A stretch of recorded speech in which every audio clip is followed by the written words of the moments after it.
Et Maud, c'est une fille que j'adore, c'est une fille qui est pleine de surprises. Moi, ma plus grosse surprise au sujet de Maud Dessureau, c'est quand j'ai appris que Maud n'a pas participé au convoi des camionneurs à Ottawa.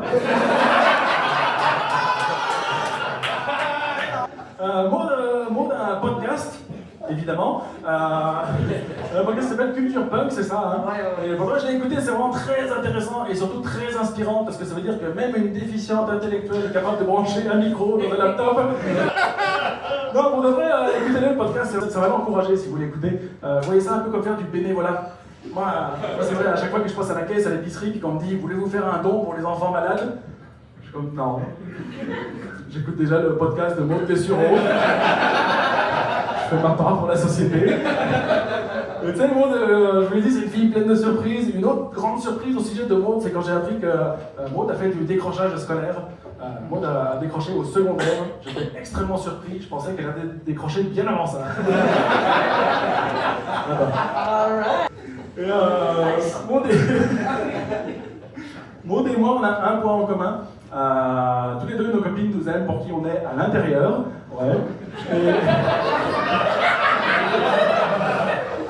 Et en vrai, Maud et sa copine sont deux femmes extrêmement brillantes. La copine de Maud est une femme brillante parce qu'elle a un doctorat.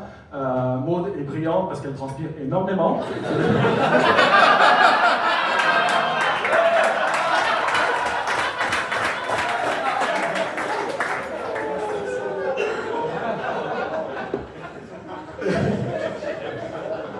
Tu sais, moi ça me rassure de savoir que la copine de Maud a un doctorat parce que ça veut dire que c'est pas parce que tu as fait des hautes études et que tu es quelqu'un d'extrêmement intelligent que tu peux pas faire des mauvais choix dans la vie.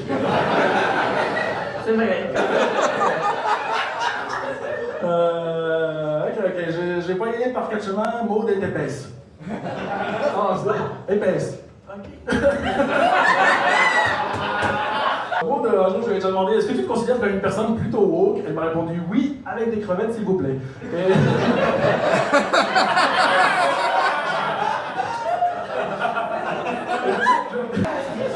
Ok. Dernière blague.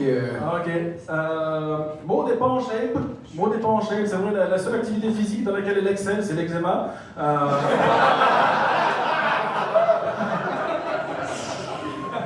Non, puis j'ai jamais vu Maud fourrer, mais selon moi, quand elle fourre, ça doit ressembler à la prestation d'une Australienne qui fait du breakdance aux Olympiques.